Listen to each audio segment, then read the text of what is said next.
Meus amigos, no final de semana tivemos a notícia triste do passamento do ex-ministro Paulo Renato de Souza.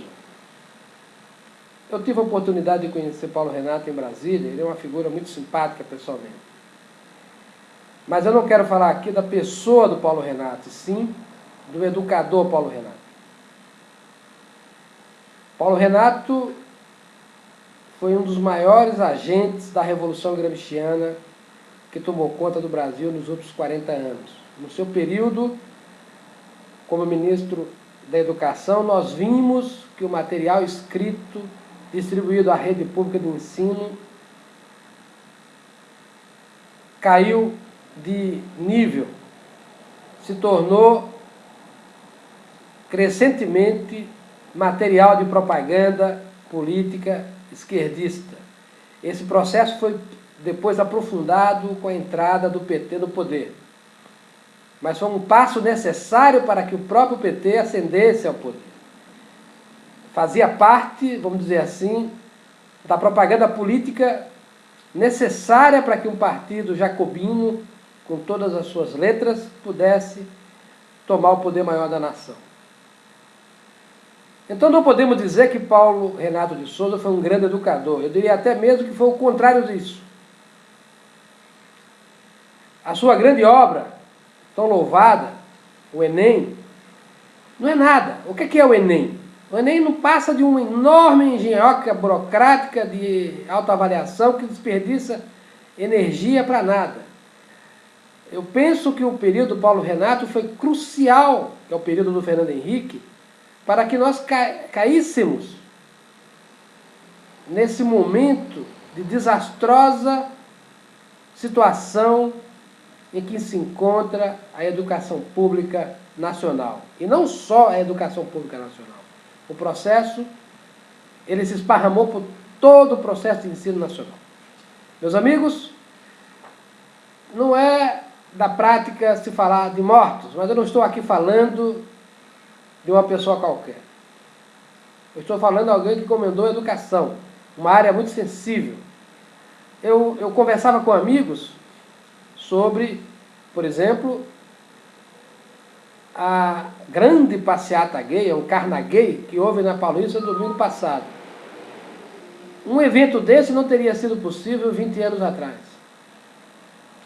Porque a educação, ela tem, na verdade, duas faces.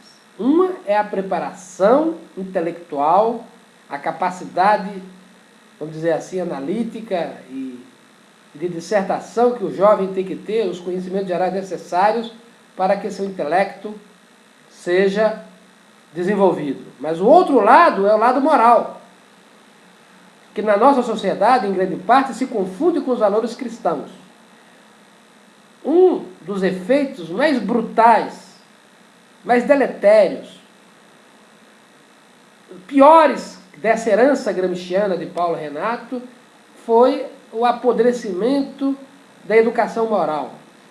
A parada gay, ela é o reflexo mais agudo desse descenso moral a que nossa juventude foi exposta. Vejam como as coisas são. Então, meus amigos, de forma alguma eu vejo o Paulo Renato como um grande educador. Como eu disse, eu vejo como o seu contrário.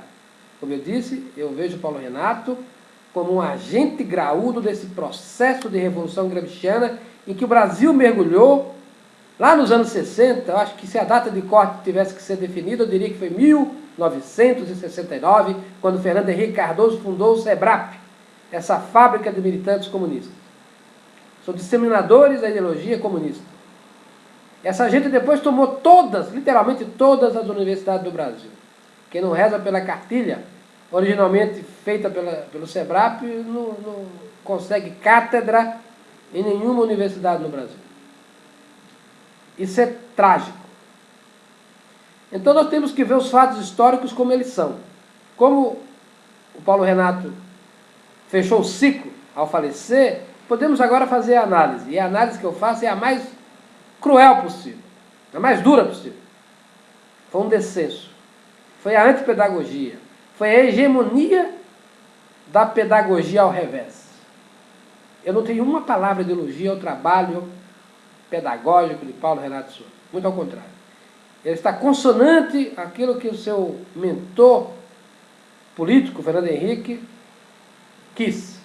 Está consonante o que é aquilo que estava na cabeça do seu par, meu amigo do Unicamp, José Serra, e de muita gente importante dentro do PSDB, especialmente da ala mais antiga, que se engajou fortemente nessa revolução gramsciana tão bem sucedida no Brasil.